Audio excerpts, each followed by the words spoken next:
Everyone, welcome back to Alima's வேர்ல்டோட. இன்றைக்கி நீங்கள் பார்க்க போகிறது ஒரு ரெசிபி வீடியோ தான். Mutton pepper fry masala. இதை எப்படி செய்கிறதுன்னு உங்ககிட்ட இன்றைக்கி ஷேர் பண்ணிக்க போகிற ரொம்ப ஈஸியான ஒரு ரெசிபி.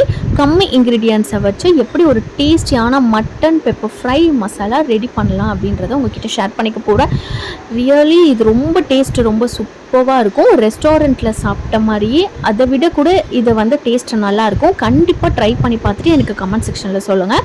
இது ஏற்கனவே நான் அப்லோட் பண்ணியிருந்தேன் என்னோடய சேனலில். என்னோடய வாய்ஸ் ஓவர் ரொம்ப அதில் சவுண்டு கம்மியாக இருந்தனால சரியாகவே அதில் கேட்கல. இப்போ தான் நானே எடுத்து கேட்டு பார்த்தேன். சரி, ஓகே, இன்றைக்கி அந்த ரெசிபி செஞ்சனால எனக்கு இந்த வீடியோ ஞாபகம் வந்துச்சு. சரி, ஓகே, ரீவர்ஷனாக அதை ட்ரை பண்ணலாம் தான் இப்போ உங்களுக்கு திருப்பியும் ரீஎடிட் பண்ணி ஷேர் பண்ணுறேன். ஸோ ஃபஸ்ட்டு நம்ம மட்டன் பெப்பர் ஃப்ரையை குக்கரில் தான் குக் பண்ணிக்க போகிறோம். ஃபஸ்ட்டு குக்கரில் எடுத்துக்கோங்க. குக்கர் எடுத்துகிட்டு நான் 300 கிராம்ஸ் மட்டன் யூஸ் பண்ணுறேன். இதில் நல்லெண்ணெய் சேர்த்துட்டு பட்டை, ஏலக்காய், கிராம்பு இது நம்ம ஹோல் ஸ்பைசஸை ஆட் பண்ணிவிட்டு ஃபைனாக சாப் பண்ணி ஒரு 2 மீடியம் சைஸ் வெங்காயத்தை நம்ம இந்த மாதிரி ஃபைனாக சாப் பண்ணி ஆட் பண்ணிக்கோங்க. அதில் கொஞ்சமாக கருவேப்பிலை ஆட் பண்ணிவிட்டு இதை நல்லா சாட்டே பண்ணிக்கோங்க. இதில் பெருசாக நம்ம மசாலா போட்டு அரைச்சி அந்த மாதிரி எதுவுமே இல்லை. ரொம்ப ஈஸியான மசாலாஸ் தான். ஸோ வீடியோவை ஃபுல்லாக பாருங்கள், ஸ்கிப் பண்ணாமல்.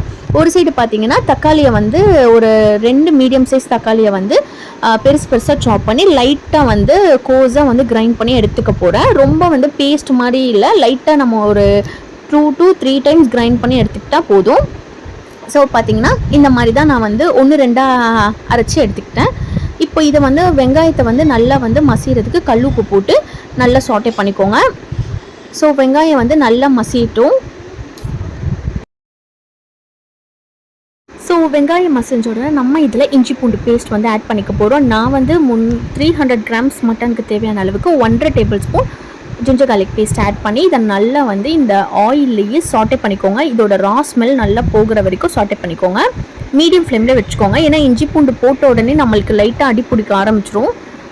ஸோ இப்போ பார்த்திங்கன்னா இதில் நான் ஒரு 1/2 tablespoon chilli powder add பண்ணுறேன். ஏன்னா நம்ம இது மட்டன் பெப்பர் ஃப்ரை மசாலானால எப்படி பெப்பர் நம்ம அதிகமாக ஆட் பண்ணணும். ஸோ அதனால் இது லைட்டாக தான் ஒரு 1/2 டேபிள் ஸ்பூன் மிளகாய்த்தூள், 1/2 டேபிள் ஸ்பூன் காஷ்மீரி, அப்புறமா ஒரு 1/4 டேபிள் ஸ்பூன் மஞ்சத்தூள் ஆட் பண்ணிவிட்டு இதை நல்லா சாட்டே பண்ணிவிட்டு எண்ணெயிலேயே இப்போ நம்ம டொமேட்டோ அரைச்சி வச்சுருந்தோம் இல்லையா, ஸோ அதையும் இதில் ஆட் பண்ணிக்கலாம். ஆட் பண்ணிவிட்டு அடி பிடிக்காமல் இதை மீடியம் ஃப்ளேமில் வச்சு நல்லா சாட்டே பண்ணிக்கோங்க. தக்காளியோட ரா ஸ்மெல் போகிற வரைக்கும் நம்ம நல்லா சாட்டே பண்ணிக்கலாம். ஸோ இப்போ இதை நல்லா தக்காளி, வெங்காயம் எல்லாம் பார்த்திங்கன்னா நல்லா மசிஞ்சிருச்சு. ஸோ லைட்டாக இதை கிளறி விட்டுட்டு இப்போ நம்ம மட்டன் பீசஸை நல்லா வாஷ் பண்ணி இதில் நான் எடுத்து வச்சுருக்கேன். ஸோ இப்போ இதை அப்படியே இதில் ஆட் பண்ண போகிறேன். இதில் நான் மஞ்சத்தூள், உப்பு எதுவுமே ஆட் பண்ணலாம் மட்டனில். ஸோ வாஷ் பண்ணி ஓரமாக எடுத்து வச்சது தான். ஸோ இப்போ 300 கிராம்ஸ் மட்டனை இதில் ஆட் பண்ணிவிட்டு இதை நல்லா சாட்டே பண்ணிக்கோங்க. நல்லா மீடியம் ஃப்ளேமில் வச்சு நல்லா சாட்டே பண்ணிவிட்டு இதை நம்ம குக் பண்ணி எடுத்துக்க போகிறோம். ஸோ இதில் பார்த்தீங்கன்னா நான் கொஞ்சமாக கொத்தமல்லியை சாப் பண்ணி போடுறேன். ஏன்னா அதோட வாசனைக்காக இது ஸ்டார்டிங்லேயே நம்ம கொஞ்சம் போடும்போது ஒரு நல்ல ஸ்மெல் இருக்கும் நம்மளுக்கு குக் ஆகும்போது. ஸோ அதனால் லைட்டாக கொத்தமல்லியை சாப் பண்ணி ஆட் பண்ணிக்கோங்க. ஆட் பண்ணிவிட்டு லைட்டாக ஒரு 2 பெரட்டி விட்டுட்டு நம்ம இப்போ மூடி போட்டு இதை குக் பண்ணி எடுத்துக்கலாம். மீடியம் ஃப்ளேமில் ஒரு 4 to 5 விசில்ஸ் வர அளவுக்கு குக் பண்ணி எடுத்துக்கோங்க. ஸோ இதுதான் மட்டன் பெப்பர் ஃப்ரையோட மசாலா, மெயின் மசாலாவே இது தான். நான் ஒரு 2 டேபிள் ஸ்பூன் பெப்பர் எடுத்திருக்கேன். இதில் நம்ம 1 டேபிள் ஸ்பூன் 1.25 டேபிள் ஸ்பூன் நம்ம சீரகம் ஆட் பண்ணிவிட்டு இதை நல்லா இந்த மாதிரி கொரப்பாக நீங்கள் அரைச்சி எடுத்துக்கோங்க. நைஸாக பவுடராக அரைக்கக்கூடாது. ஸோ இந்த மாதிரி தான் அரைக்கணும்.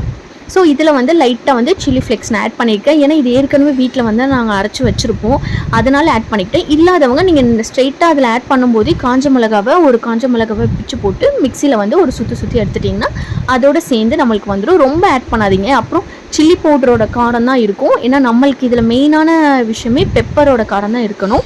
ஸோ இப்போ பார்த்தீங்கன்னா மட்டன் குக் ஆகிடுச்சான்னு செக் பண்ணிவிட்டு இப்போ இதை ஓப்பன் பண்ணிவிட்டேன். ஓப்பன் பண்ணிவிட்டு பார்த்திங்கன்னா கொஞ்சம் ரொம்ப திக்காகிடுச்சு. லைட்டாக தண்ணி ஊற்றிட்டு இப்போ இதை நல்லா கிளறி விட்டுட்டு திருப்பியும் ஒரு 2 to 3 விசில்ஸ் வச்சு எடுத்துக்க போகிறேன். நான் ஸ்டார்டிங் தண்ணி ஊற்றவே இல்லை, நீங்களே பார்த்துருப்பீங்க. ஸோ அதனால் நடுவில் ஒரு வாட்டி எடுத்து தண்ணி லைட்டாக ஊற்றிட்டு நல்லா குக் பண்ணி இப்போ எடுத்துக்கிட்டேன். ஸோ இப்போ பார்த்திங்கன்னா மட்டன் வந்து அந்த கிரேவியோடு சேர்ந்து நல்லா வந்து ஜூஸியாக வந்து குக் ஆகிடுச்சு. மட்டன் வந்து நம்மளுக்கு இந்த பெப்பர் ஃப்ரையில் சாப்பிடும்போது நல்லா ஜூஸியாக இருக்கணும், ரொம்ப வந்து சக்க மாதிரி இருக்கக்கூடாது, ரொம்ப ட்ரையாகவும் இதை வந்து எடுக்கக்கூடாது. ஸோ இப்போ வந்து பார்த்திங்கன்னா லாஸ்ட் பார்ட் வந்து பார்த்திங்கன்னா ஃபஸ்ட்டு ஒரு கடாய் எடுத்துகிட்டு அதில் வந்து இப்போ நான் நல்லெண்ணெய் ஆட் பண்ணிக்க போகிறேன். நல்லெண்ணெய் வந்து நல்லா ஆட் பண்ணிக்கோங்க. ஏன்னா அந்த எண்ணெயோடு சேர்ந்து தான் அந்த பெப்பர் ஃப்ரை மசாலா நம்மளுக்கு வந்து இருக்கணும், அப்போ தான் டேஸ்ட்டு ரொம்ப சூப்பராக இருக்கும். ஸோ இப்போ நம்ம குக் பண்ணி வச்சுருக்கிற இந்த குக்கரில் இருக்கிற இந்த மட்டன் மசாலாவை இதை எண்ணெயில் வந்து லைட்டாக எண்ணெய் காஞ்ச உடனே நம்ம இதில் ஆட் பண்ணணும். ஆட் பண்ணிவிட்டு பார்த்திங்கன்னா இந்த மாதிரி ரொம்ப காய விட்டுறாதீங்க எண்ணெயை, ஏன்னா ரொம்ப தெறிக்கும். ஸோ அதுக்காக ஒரு மீடியம் ஃப்ளேமில் வச்சு லைட்டாக சூடானோடனே இந்த எல்லாத்தையும் இதில் வந்து ஆட் பண்ணிவிட்டு இதை நல்லா கிளறி விட்டுக்கோங்க. இப்போ இந்த வாட்டரியாக இருக்கிற இந்த மட்டன் வந்து நல்லா திக்காகிடும். ஸோ எண்ணெய் பிரிஞ்சு தனியாக வந்து நல்லா நம்மளுக்கு ஒரு செமி கிரேவி கன்சிஸ்டன்சிக்கு நம்மளுக்கு வந்துடும். பார்த்திங்கன்னா நல்லா கொதிக்குது. இப்போ கொதிக்கும் போது ஒரு பச்சை மிளகா, பெரிய பச்சை மிளகாவை நான் கட் பண்ணி 2 போட்டுட்டேன். ஸோ கடைசியில் போட்டிங்கன்னா ரொம்ப காரம் இருக்காது, அதுக்காக தான் நான் கடைசியில் ஆட் பண்ணுறேன். ஸ்டார்டிங்கே வேக வைக்கும் போது ஆட் பண்ணால் அதோட காரமும் சேர்ந்து இறங்கிடும். ஸோ இப்போ நம்ம அரைச்சி வச்சுருக்கிற அந்த பவுடர் மசாலாவை வந்து இதில் நம்ம வந்து போட்டுக்கலாம். ஸோ எவ்வளோ வேணுமோ அவ்வளோ பார்த்து நீங்கள் ஆட் பண்ணிக்கோங்க, ஏன்னா ரொம்ப காரம் சாப்பிடாதவங்களும் இருப்பாங்க இல்லையா, ஸோ அதுக்கேற்ற மாதிரி ஆட் பண்ணிக்கோங்க. ஸோ இப்போ நல்லா ஆட் பண்ணிவிட்டு இதை நல்லா பிரட்டி விட்டுட்டிங்கன்னா உங்களுக்கு அந்த பெப்பரோட ஸ்மெல் கூட உங்களுக்கு நம்ம எண்ணெயிலே சொரல கிண்டணும் அப்படின்னு சொல்லுவோம் இல்லையா, ஸோ அந்த மாதிரி நம்ம வந்து இதை திக்காகிட்டே இருக்குது பாருங்கள். நான் வந்து மீடியம் ஃப்ளேமில் தான் வச்சுருக்கேன். ஃபஸ்ட்டு வாட்டரியாக இருந்தது, இப்போ நல்ல கன்சிஸ்டன்சி வந்து திக்காகிடுச்சு. ஸோ இந்த மாதிரி நம்ம நல்ல பெப்பர் போட்டுட்டு நல்லா கிண்டி விட்டுட்டே இருந்தீங்கன்னா ஒரு 5 மினிட்ஸ் பார்த்திங்கன்னா இந்த மாதிரி ஒரு கலர் வந்து சேஞ்ச் ஆகிடும். ஸோ நம்மளோட டைமிங் ப்ராசஸ் தான் இதில் முக்கியம். ஸோ போட்ட உடனே பெப்பரை போட்டு நம்ம டக்குன்னு ஹை ஃப்ளேமில் வச்சு கிண்டி எடுத்துட்டோம்னா நம்மளுக்கு இந்த மாதிரி கலரில் வந்து நம்மளுக்கு கிடைக்காது. ஒரு மீடியம் ஃப்ளேமில் வச்சு ஒரு 5 to 10 மினிட்ஸ் நீங்கள் விட்டிங்கன்னா இந்த மாதிரி கலர் சேஞ்ச் ஆகிடும். அந்த ஆயிலில் வந்து போட்டோடனே இந்த மசாலாவோட கலர் சேஞ்ச் ஆகிடும். ஸோ மட்டனுமே பார்த்திங்கன்னா இந்த மாதிரி செமி கிரேவியாக அப்படியே ஆயில் பிரிஞ்சு நல்லா வந்து ஒரு கன்சிஸ்டன்சிக்கு வந்துடும். ஸோ நம்மளோட பெப்பர் மட்டன் ஃப்ரை மசாலா ஃபுல்லாகவே ரெடி ஆகிடுச்சு. இது சுட சுட வந்து சாப்பாடுக்கோ இல்லை சைட் டிஷ்ஷாகவும் நம்ம சாப்பிட்லாம். ஸோ இந்த ரெசிபி வந்து அவ்வளோதான். கண்டிப்பாக இந்த ரெசிபி பிடிச்சிருந்தா ட்ரை பண்ணிவிட்டு எனக்கு கமெண்ட் செக்ஷனில் கமெண்ட் பண்ணுங்கள். ஸோ இதே மாதிரி நிறைய ரெசிபி vlogsம் நான் கண்டிப்பாக அப்லோட் பண்ணுறேன். Until then take care, bye. Thanks for வாட்சிங். இந்த வீடியோ பிடிச்சிருந்தா லைக் பண்ணுங்கள், ஷேர் பண்ணுங்கள், மறக்காமல் சேனலுக்கு சப்ஸ்கிரைப் பண்ணுங்கள்.